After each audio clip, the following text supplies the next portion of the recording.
بسم الله الرحمن الرحيم.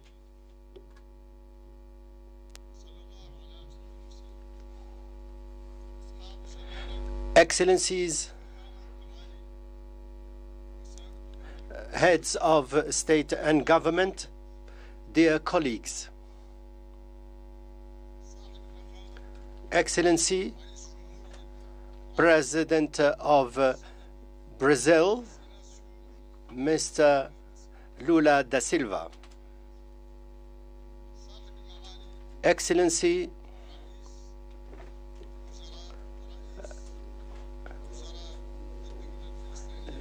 Prime Minister of the State of Palestine, Mohammed Ibrahim Shitye, heads of delegation, Excellencies, Ministers, Chairperson of the African Union Commission, Secretary General of the League of Arab States, representatives of international organizations, ambassadors, ladies and gentlemen. At the outset of my address, on your behalf and on behalf of myself, allow me to extend my thanks to the people and government of the Federal Republic of Ethiopia for the hospitality accorded to us that they have always given to us on the occasion of the organization of our various summits in this beautiful African capital. This beautiful city is the cradle of the first institutional expression of our will to integrate. This was initiated by the fathers of the OAU. All of this is reflected in what President Mukhtar Wildada said in his address in 1963. Quote, "The whole world is looking at us now, especially our African people. The crime that we can commit against our people is to fail." End of quote. The late president believed in upgrading the level of African joint action. He believed that his country represented a historical link between the north and the south of the continent, and he wanted the country to be one of the pillars of the new African organization. Allow me, dear colleagues, to express to you my respect and my deep gratitude for the trust bestowed in me. I specifically refer to my brothers, the leaders of the northern region, who have honored me as you have done to choose me as the chairperson of this union to serve our union. I am honored by this choice, and I understand the volume of responsibilities I have, particularly in the midst of this critical period through which our continent is going at the moment. I shall bear this responsibility on the basis of continued consultation and close coordination with all of you. I would like to congratulate my brother and friend, His Excellency Azani Ousmane, the President of the Union of the Comoros, for his leadership skills and for the efforts he made to promote the work of our union to achieve the aspirations of African people. I hail at the same time what His Excellency Musa Faki Mohammed, the chairperson of the African Union Commission, and his team are doing at the moment, along with the various African institutions, in order to play a constructive role to revamp the performance of the Union in terms of effectiveness. Ladies and gentlemen, dear colleagues, what the fathers looked for was what we built together in terms of Agenda 2063. It reflects our plans to develop, to create the Africa we want, an integrated and prosperous Africa where peace prevails and where citizens are the leaders of the continent as a power in the international arena. The success of our plans and strategies to achieve this noble goal depends on an effective use of human resources to have an effective quality educational system that is open to new technologies. The adoption of an educational program in Africa to achieve continued and quality education in this year means that this is the right way forward. Education is the starting point for a sustainable development. It is a major support for peace and security. It is based on promoting skills, and this opens up new job opportunities. It reduces unemployment, poverty, and marginalization. Allow me, dear colleagues, to focus here on youths. Youths represent at the moment about 62% of the African populations. The loss of our youth is the loss of our continent. An uneducated youth means that Africa remains uneducated. African youths lacking the basic skills and who are unemployed in their countries and who are now taking up the boats of death through illegal immigration because of the absence of the horizon for a life in dignity and because of the absence of living in dignity in their country. All of these elements are a source of concern to us, and this means that we need a revolution in our educational systems. Our continent is lagging behind when it comes to the achievement of the fourth objective of development. We need to have comprehensive development, and we need to address the problems faced by our educational systems because of low accessibility and the high rates of dropouts, in addition to low quality of training and the various challenges. It is not acceptable to leave 17% of our children out of schools, out of primary schools. 75% of our young people do not have the skills that they need in secondary education.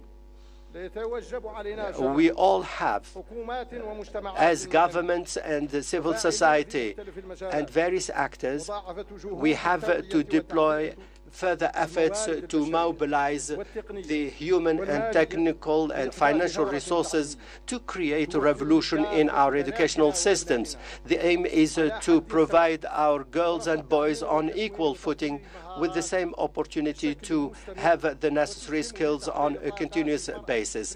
The aim is to unleash the potential of African women and to enable them to participate in the leadership positions and in development. Excellencies, ladies and gentlemen, 10 years ago, the first decade plan was adapted within the framework of Agenda 2063. This is part of the mid-term development plan of the African countries and in REX and in the various regions. 10 years ago, the context was not conducive to development, and crises were multiple. There were health crises, environmental and security crises. All of them have had an impact on increasing challenges and represented major impediments to development. These challenges impeded the implementation of Agenda 2063. However, some promising progress has been made in different areas, such as the development achieved in the establishment of the AFCFTA and the establishment of the first stages, particularly with regard to the promotion of commodities and now the new protocols on investment have been adopted to promote competition. Now we have worked seriously on the digital identification of the AFCFTA and the agreement on the rules of origin. Some promising progress has been achieved in terms of the digital infrastructure and the road infrastructure, and also in relation to free skies. 37 countries have joined the African Common Market on aviation, in addition to the mechanisms and the new partnerships to develop Africa, and also in relation to the development of Auda Nepat. We are now part of G20. We need to work harder to promote reform the UN system to consolidate the presence of our continent in its leadership position, with now the new seat in the Peace and Security Council. With your support, and we shall deploy further efforts, particularly with regard to the various reforms to create a new agreements on promoting development, and all of this on the basis of flexibility and greater access to funding that should not increase our debt.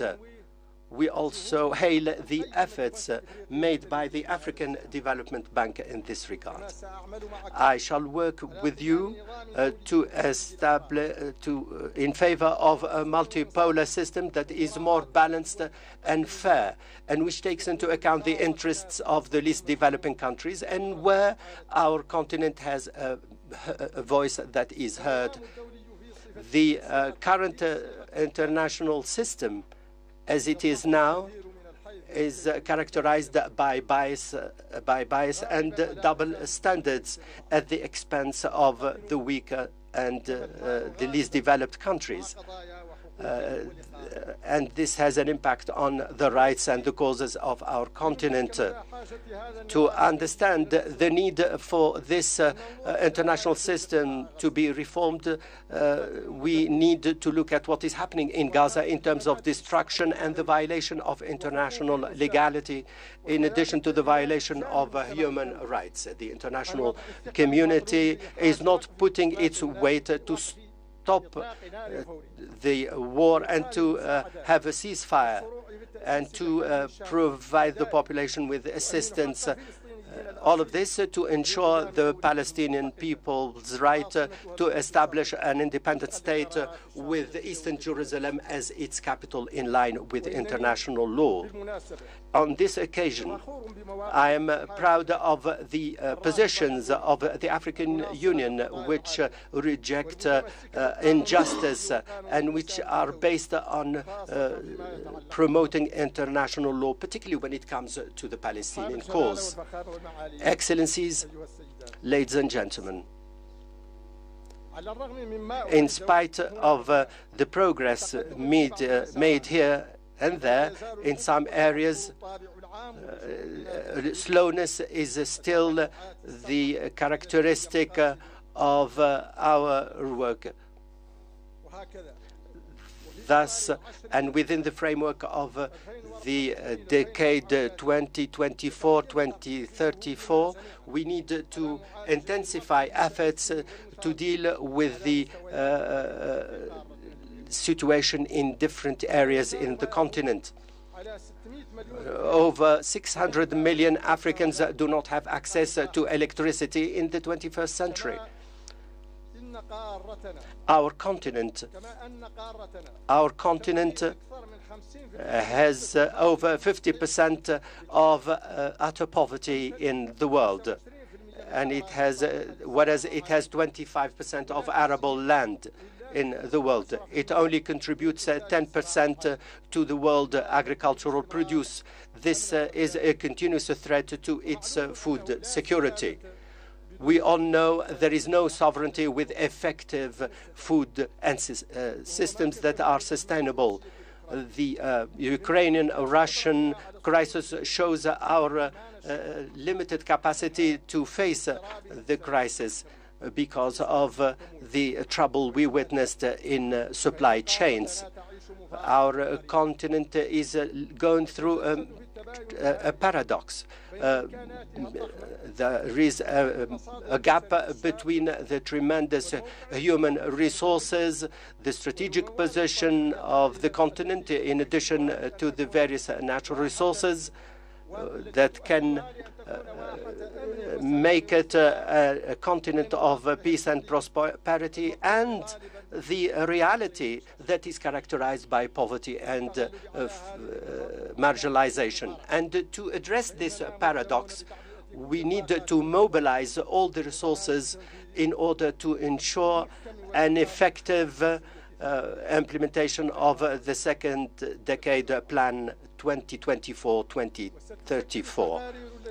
The reports that will be submitted by my brothers, the presidents, and the diagnosis and the recommendations on the establishment of the AFCFTA and the implementation of the infrastructure project in its second edition, PIDA 2, in addition to the programs to promote agriculture and the common energy market. All of these plans will be have an impact on the implementation of the decade plan. The reorganization of the institutions of the African Union will be a lever to achieve these objectives. The effectiveness of the implementation of this second plan depends on our capacity to involve the private sector to implement the various themes of the plan. Excellencies, ladies and gentlemen, one of the major challenges facing our continent at the moment is the spread of tension and armed conflicts, in addition to terrorist groups. These jeopardize peace and security, and they are affecting the social fabric of our communities, with a negative impact on the living conditions of the populations. Terrorism and civil wars in our continent generate a loss of life and a destruction of infrastructure and economic systems. All of this means that the fight for peace and security should be our first priority. We need to work together in order to establish a common peace in the continent through the various mechanisms that are part of the Peace and Security Council, particularly with regard to the early warning systems and the standby force. We also need to promote the level of coordination within the regional economic communities and among these communities. We will not overcome the development challenges alone, and we cannot meet the development and social challenges without building a continental comprehensive policy that takes into consideration security, society, and culture. The Africa we want is the one that works hard to solve its own conflicts without waiting for ready-made solutions from abroad. Through dialogue, it can coordinate and it can find the appropriate solutions to its problems. It is true that we need to expand our partnerships with the various parties,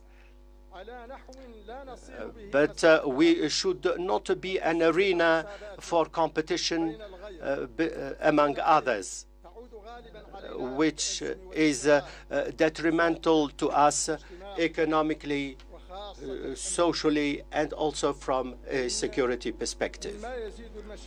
What makes the security situation more complicated in the continent is what we witnessed recently in terms of the unconstitutional changes that have an impact on the social and political stability of many countries. Of course, our union has made significant efforts through its legal mechanisms and through its various decisions and declarations.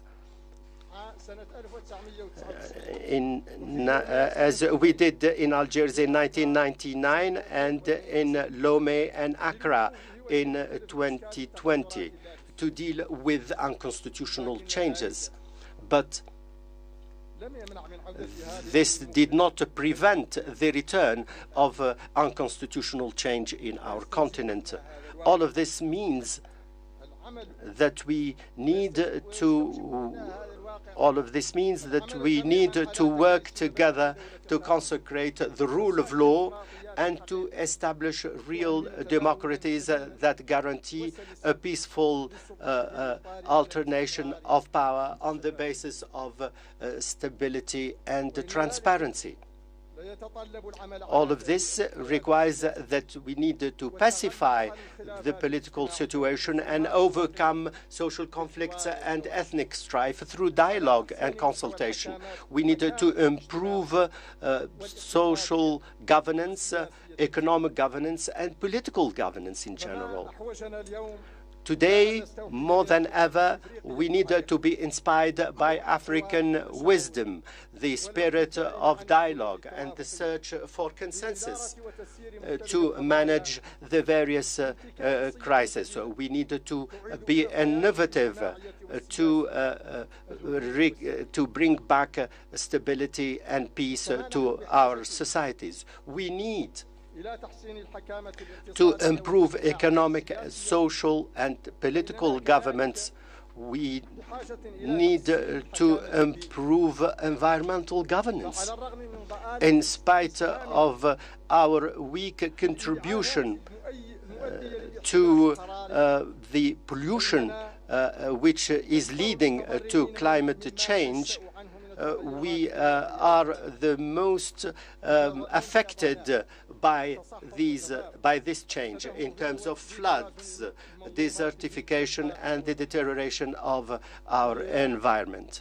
Therefore, we have to deploy further efforts to promote the capacity of our citizens to adapt to the implications of climate change. And we need to work for the benefit of a sustainable climate management. Our continent has a tremendous capacity in terms of green hydrogen. This means that we can meet the challenge of access to energy and industrial transformation in the continent. All of this is possible if we can intensify coordination and partnership in order to mobilize the necessary resources to create a climate revolution by a better use of green hydrogen. With your support, I will work on using the available resources to us in the continent so that we can contribute to the achievement of the Agenda 2063. Excellencies, ladies and gentlemen, the current situation in the world and in the continent requires more efforts on the basis of our common principles and values. We need to be aware of our common sense of destination. All of this means that we need to achieve our noble goals. The achievement of our noble goal of having a continent that is prosperous and integrated with peace and security, to be a dynamic force in the world, may, because of the current situation, may sound difficult at the moment. But as a matter of fact, this noble goal can be achieved. And we shall achieve this objective together on the basis of Agenda 2063, on the basis of the strength of our union, and because we have the tremendous resources and we have young populations on the basis of our ambitions and expectations. Therefore, all of us have to continue promoting the institutions of our union.